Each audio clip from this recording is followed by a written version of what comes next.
കൊല്ലത്ത് flex board കെട്ടുന്നതിനെ ചൊല്ലി BJP. CPIM സംഘർഷം. ബി.ജെ.പി. പ്രവർത്തകന് വെട്ടേറ്റു. ബി.ജെ.പി. പ്രവർത്തകനായ രതീഷിനാണ് വെട്ടേറ്റത്. വിവരങ്ങളുമായി സലീം മാലിക് ചേരുന്നുണ്ട്. സലീം, എന്താണ് വിവരങ്ങൾ? ആരാണ് ഈ വെട്ടിയത് എന്നത് സംബന്ധിച്ചൊക്കെയുള്ള വിവരങ്ങൾ പോലീസിന് ലഭ്യമാകുന്നുണ്ടോ?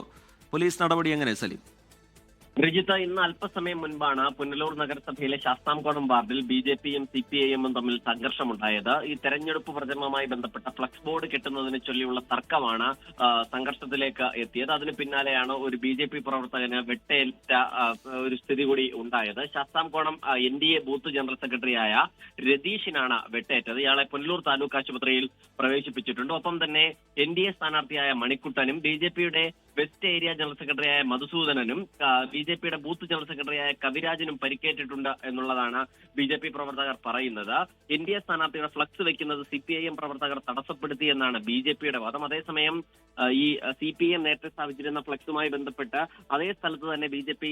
ഫ്ലക്സ് സ്ഥാപിക്കാൻ വന്നപ്പോൾ ഉണ്ടായ സംഘർഷമാണെന്നും CPIM പ്രവർത്തകർക്കും പരിക്കേറ്റിട്ടുണ്ട് എന്നുള്ളതാണ് CPIM ഭാരവാഹികൾ ആരോപിക്കുന്നത്. അതിന് പിന്നാലെ ഈ വെട്ടേറ്റ രതീഷിനെയും കൊണ്ട് താലൂക്ക് ആശുപത്രിയിലേക്ക് എത്തിയപ്പോൾ ഇരു വിഭാഗത്തിലെയും പ്രവർത്തകർ താലൂക്ക് ആശുപത്രി പരിസരത്തേക്ക് എത്തിയിരുന്നു. എന്നാൽ പോലീസ് ഇടപെട്ട് ഇരുവരെയും പിരിച്ചുവിടുകയായിരുന്നു. അങ്ങനെയാണ് ഒരു വലിയ സംഘർഷം ആശുപത്രി പരിസരത്ത് നിന്ന് ഒഴിവായത്. കഴിഞ്ഞ തദ്ദേശ തെരഞ്ഞെടുപ്പിൽ ഇവിടെ ഈ വാർഡിൽ ബി.ജെ.പി. മുന്നേറ്റം ഉണ്ടാക്കിയതാണ്. ഒപ്പം തന്നെ പാർലമെന്റ് തെരഞ്ഞെടുപ്പിലും കഴിഞ്ഞ തവണ ഏറ്റവും കൂടുതൽ വോട്ട് ബി.ജെ.പിക്കായിരുന്നു ശാസ്താംകോണം വാർഡിൽ ഉണ്ടായിരുന്നത്.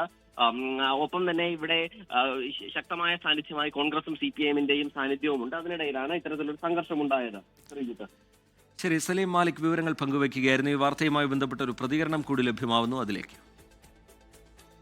ഇന്ന് ശാസ്താംകോണത്തുണ്ടായ ഒരു വലിയൊരു കാര്യം ഗുണ്ടായുസം തന്നെയാണ് CPIMന്റെ ഭാഗത്തു നിന്ന് ഉണ്ടായിരിക്കുന്നത്. ഞങ്ങൾ സമാധാനമായിട്ടുള്ള ഞങ്ങളുടെ ഒരു ഫ്ലെക്സ് വെക്കാൻ, ഞങ്ങളുടെ നേരത്തെ ഇരുന്ന ഫ്ലെക്സ് അവിടെ നമ്മുടെ ഒരു ഫ്ലെക്സ് സ്ഥാപിക്കാൻ പോയപ്പോൾ അതിന് ഓപ്പോസിറ്റായിട്ട് കൊണ്ടുവച്ച് അതൊന്ന് മാറ്റണമെന്ന് പറഞ്ഞപ്പോഴത്തേന് അവർ നമ്മളെ ആയുധങ്ങളായിട്ട് സഹപ്രവർത്തകരെ ഉപദ്രവിക്കുമായിരുന്നു. മാറിയമായിട്ട് സ്ഥാനാർത്ഥിയെ തന്നെ ആക്രമിക്കുന്ന രീതിയിലായിരുന്നു അവരെ അത് തടയാൻ പോയ പ്രവർത്തകന്റെ കൈ നല്ല രീതിയിൽ വെട്ടേക്കുകയും മറ്റു സഹങ്ങളുടെ കൈകളിലെല്ലാം നല്ല പാടുകൊണ്ട് അവർ.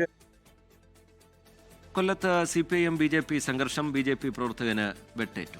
ലോകത്തെവിടെയായാലും ഏത് സമയത്തും 24 വാർത്തകളും ഓഗ്മെന്റഡ് റിയാലിറ്റി പാക്കേജുകളും എക്സ്പ്ലെയിനറുകളും വിശദമായി കാണാൻ ഞങ്ങളുടെ YouTube ചാനൽ നിങ്ങൾക്ക് സബ്സ്ക്രൈബ് ചെയ്യാം.